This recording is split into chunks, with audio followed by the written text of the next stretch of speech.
ಈಗಾಗಲೇ ಶಾಸಕಾಂಗ ಪಕ್ಷದ ನಾಯಕರಾಗಿ ಅವಿರೋಧವಾಗಿ ಆಯ್ಕೆಯಾಗಿ ಸರ್ಕಾರ ರಚನೆಯ ಹುಮ್ಮಸ್ಸಿನಲ್ಲಿ ಡಿಕೆ ಶಿವಕುಮಾರ್ ಇದ್ದಾರೆ. ಈ ನಡುವೆ ಕರ್ನಾಟಕದ ನಿರ್ಗಮಿತ ಮುಖ್ಯಮಂತ್ರಿ ಸಿದ್ದರಾಮಯ್ಯ ಪುತ್ರ ಯತೀಂದ್ರ ಸಿದ್ದರಾಮಯ್ಯ ನಾನು ಕೂಡ ಸಚಿವಾಕಾಂಕ್ಷಿ ಎಂದು ಹೇಳುವ ಮೂಲಕ ಹೈಕಮಾಂಡ್ಗೆ ಪರೋಕ್ಷ ಸಂದೇಶ ರವಾನಿಸಿದ್ದಾರೆ. ಬೆಂಗಳೂರಿನಲ್ಲಿ ಮಾಧ್ಯಮಗಳೊಂದಿಗೆ ಈ ವಿಚಾರವಾಗಿ ಮಾತನಾಡಿದ ಅವರು, ನಮ್ಮ ತಂದೆಯವರು ಹೈಕಮಾಂಡ್ ಹೇಳಿದ ಒಂದೇ ಮಾತಿಗೆ ಬೆಲೆ ನೀಡಿ ರಾಜೀನಾಮೆ ನೀಡುವ ಮೂಲಕ ಮಾದರಿ ಎನಿಸಿದ್ದಾರೆ. ಪಕ್ಷದ ವ್ಯವಸ್ಥೆಯಲ್ಲಿ ರಾಜಕೀಯ ನಡೆಸುವ ನಾವು ಪಕ್ಷದ ವರಿಷ್ಠರ ಮಾತಿಗೆ ಗೌರವ ನೀಡುವುದು ನಮ್ಮ ಕರ್ತವ್ಯ. ನಮ್ಮ ತಂದೆಯವರು ಕೂಡ ಇದೇ ಮಾರ್ಗದಲ್ಲಿ ನಡೆಯುವ ಮೂಲಕ ಪಕ್ಷದ ವರಿಷ್ಠರಿಗೆ ಗೌರವ ಸೂಚಿಸಿದ್ದಾರೆ ಎಂದು ಹೇಳಿದರು.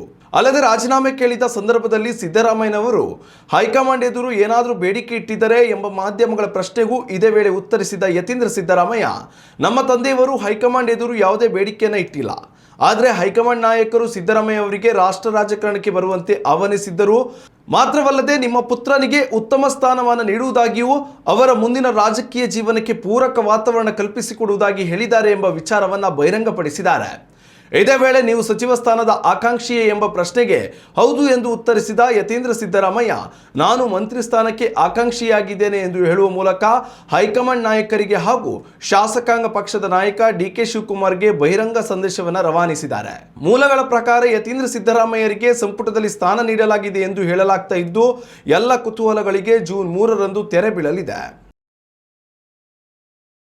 ಉತ್ತಮ ಸಂಸ್ಕಾರಯುತ ಶಿಕ್ಷಣದೊಂದಿಗೆ VSS English medium CBSE school Udupi Muddur.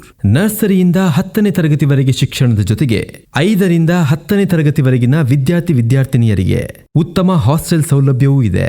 ನಿಮ್ಮ ಮಕ್ಕಳ ಪ್ರವೇಶಾತಿಗಾಗಿ ಈ ಸಂಖ್ಯೆಗೆ ಕರೆ ಮಾಡಿ.